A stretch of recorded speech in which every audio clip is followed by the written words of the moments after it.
embraced the Filipino film industry through its new action drama offering, through Val Iglesias' Bagong Dugo. Lead actors Joem Bascon and Mark Hill graced the premiere night last May 25 at the Fisher Mall along with its star-studded cast and crew. Wenda Goma tells us more. Kaya kahit hindi nyo ko samahan, maniningil ako mag-isa. Another spectacular Filipino movie awaits the viewers. This is Ang Bagong Dugo. It is an action-packed crime drama Pinoy film made by 3J's production. Actor Joem Bascon plays the lead role as Anong, a man who yearns to seek revenge on the unjustly murder of his father. The cast also involved veteran actors in the industry like Mark Hill, Roy Vinzon, Dick Israel, and many more. A mall show was held at the Activity Center of Fisher Mall where the casts were formally introduced. First of all, I accepted this because I like the script. I love the script so much. And then, lahat ng tao very professional and everything's so high-tech. It's so different from the time that I was really active in the movies. Palit na ng palit yung mga cameras ngayon. Kaya sabi ko, wow, everything's so digital. Wala nang film, di ba? Is this your first time to make an indie film? No, I did 2 last year, Kaleidoscope World and Babagwa. The red carpet premiere night was a success because of their fans and other viewers. While Joem Bascon shares his challenges while doing this role. Boxer kasi ako. I know striking, pero I really don't know how to kick.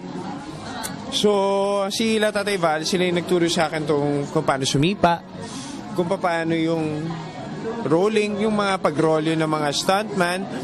So, yun, basically, tinuro nila lahat on how to be a stuntman. Ang ganda talaga. Ngayon lang ako nanood ng action, talo na Tagalog. Mahilig kasi ako sa English, pero ang galing talaga ng cast nila. Everyone seems to be amazed on how the casts give their best at each role given to them. That is why director Val Iglesias is very grateful about the outcome and asks for continuous support in watching Filipino action films. Congratulations po sa very successful movie today. So ano namang masasabi niyo sa outcome nito?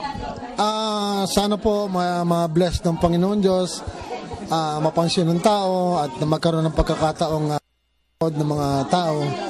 At at the same time, sana po kumita. Okay. So, Direk, anong gusto niyong mensahe? Bakit kayo naging inspire para gawin tong movie na ito? Yung mensahe nito, huwag ka magtanim ng sama ng loob sa kapwa mo. Ang lahat ay ipaubaya mo sa Panginoon Diyos, ang pagpaparusa. Ibigay mo sa batas. Meron tayong mga batas na siyang dapat magparusa. Wag mo ilagay sa kamay mo ang batas. Very, very nice message, Direk. Thank you very much. And what's next? Anong ina-expect namin kay Direk Val sa mga susunod pang mga buwan? Hopefully, meron pa kasi akong next project. Hopefully, makapasok ito sa MMFF, yung CBB Gandang Hari naman ang konkurito, ang bida ko. Ang title nito is Bong Gangster. Istorya ito ng mga gangster na bading. Okay. Very interesting, Direk. Again, congratulations and more powers to you. Salamat din po. Ang Bagong Dugo film will be showing on May 18 at all SM Ayala and Robinsons malls, including the 20 major cinema provinces nationwide. For the People's Television Network, this is Wendy Goma reporting.